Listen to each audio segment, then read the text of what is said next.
There's such a demand for New York City, but certainly rents have gone materially higher in residential. What used to be, for example, a $5,000 rent for a two-bedroom on average is now probably a $7,000 or $8,000 per month. Something has to give. Either values have to come down, rents have to come down, or wages have to go up dramatically. Cost of living, cleanliness, and perhaps some crime, things that have besieged San Francisco are likely factors that people are worried about for New York City. And I think that is a lesson for global cities around the world.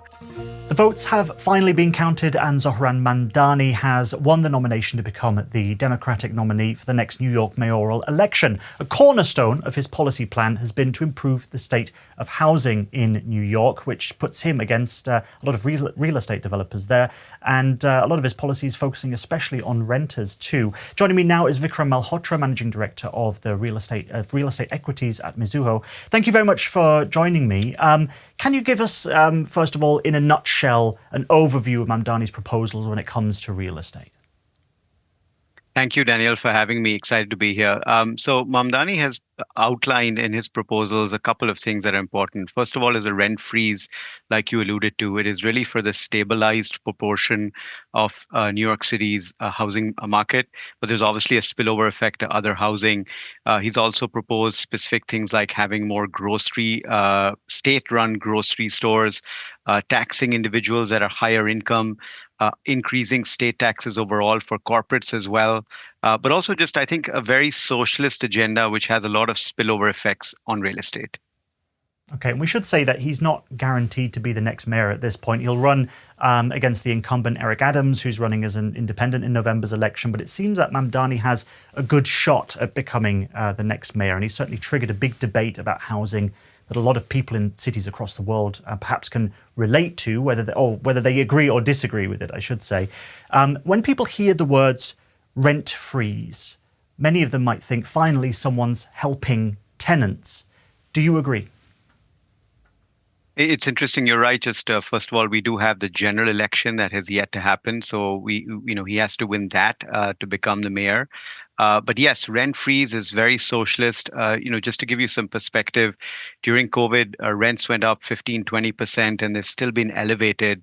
So affordability has become a problem, but it's also a broader affordability problem, whether it's food or commercial street retail. So yes, I do think there's definitely a socialist help agenda, like you mentioned.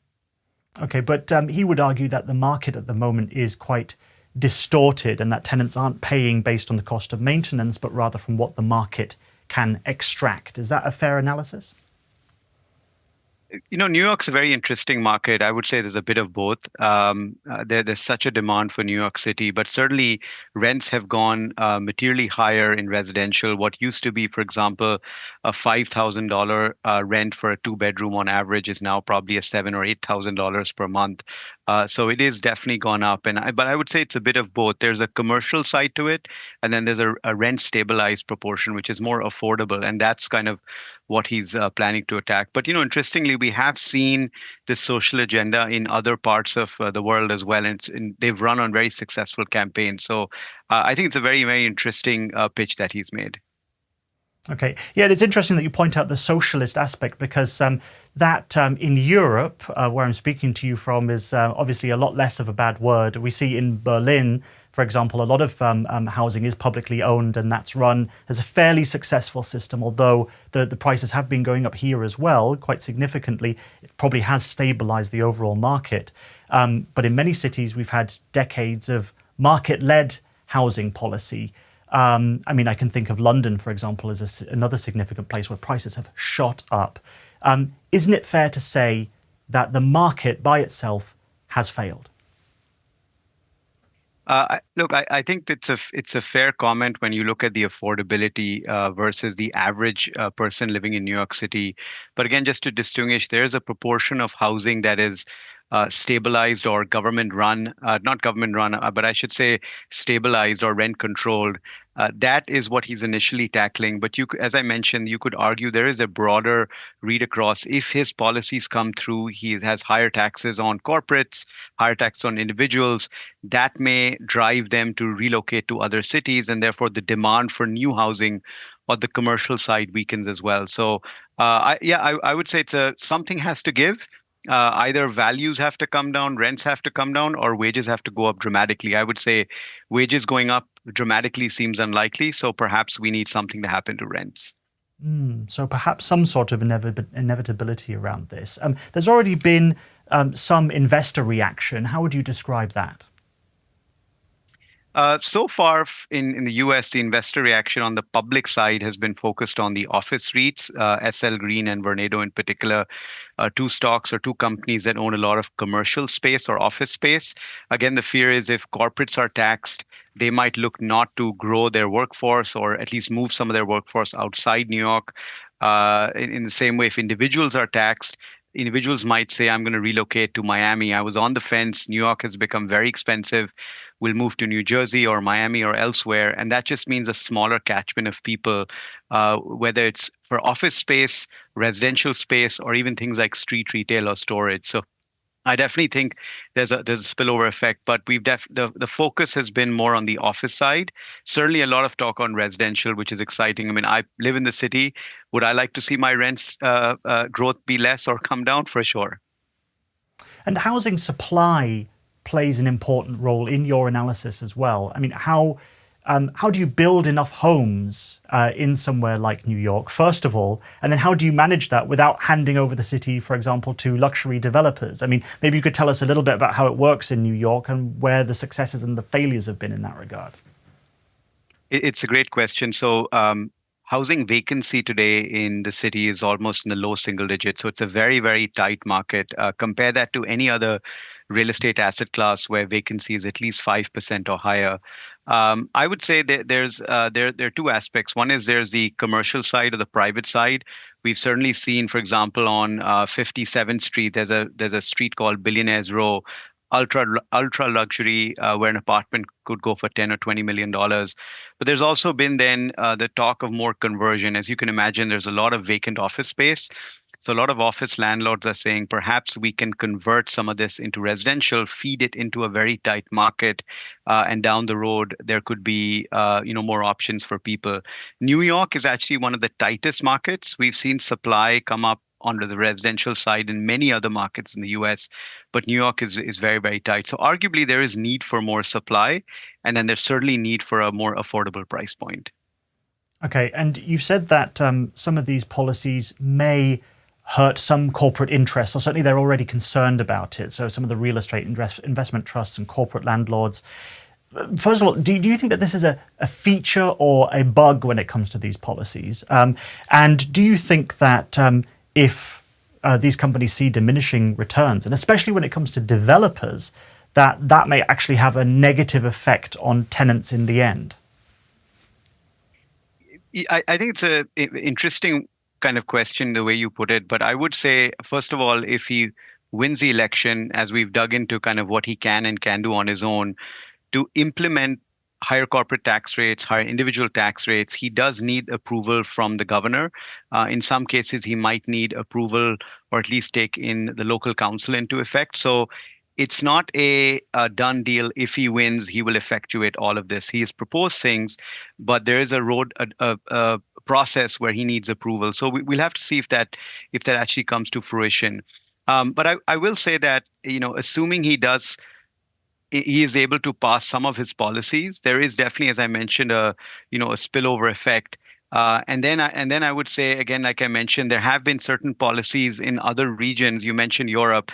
In India, I can think of New Delhi, where a socialist agenda was put in place on the prospect of what I'll call free, which essentially he is promoting more and more free things or government run things. And that's been done very, very successful. So I would say it's his policies seem interesting, but to actually get them effectuated, it's a longer path. So, what's the argument on the Republican side, or certainly the opposition to his stance in the political sphere, in the policy sphere, and why they might say that a young renter struggling to stay in their apartment, what they argue why they should not support Mamdani? It's he comes with a different approach, different style. First of the proposals we've seen in a long, long time. Against him are incumbents who've done things a certain way, who've been in political sphere. Both parties have very interesting agendas, and I'm not going to take sides, sort of stay apolitical here. But I think the other, call it incumbents in the race or other people in the race, will probably say his approach is too drastic.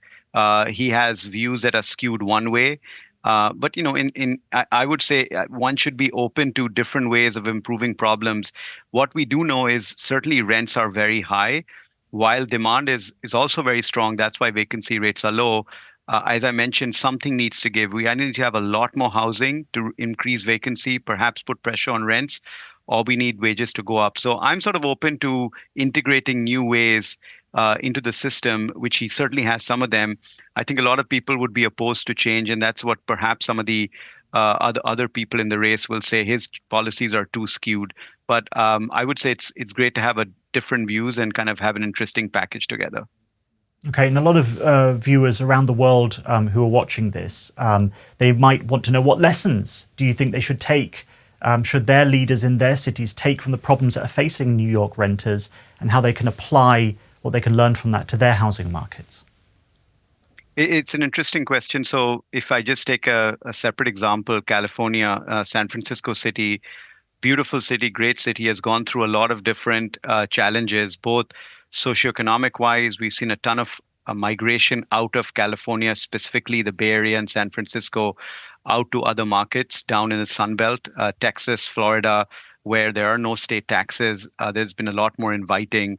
And I would say New York is certainly not in that camp, but there have been challenges where you could argue cost of living, cleanliness, perhaps some crime, things that have besieged San Francisco are likely factors that people are worried about for New York City. And I think that is a lesson for global cities around the world.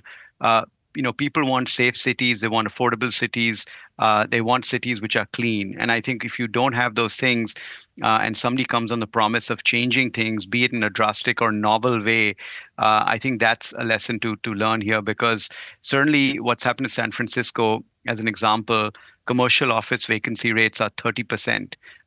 In comparison, pre-COVID, vacancy was 5%. Migration has led to less investments in things like logistics, office, street retail. And that's something to be learned. If you have policies that create a city where these challenges persist, you might have migration, and that then cause a lot of pressure, not to mention pressure on taxes for the state itself to run the city. All right, plenty to learn from that. And something I'll take away from this conversation is that something needs to give. I think that's a good way to summarize it. Vikram Malhotra, thank you very much for your analysis on that. Thank you so much.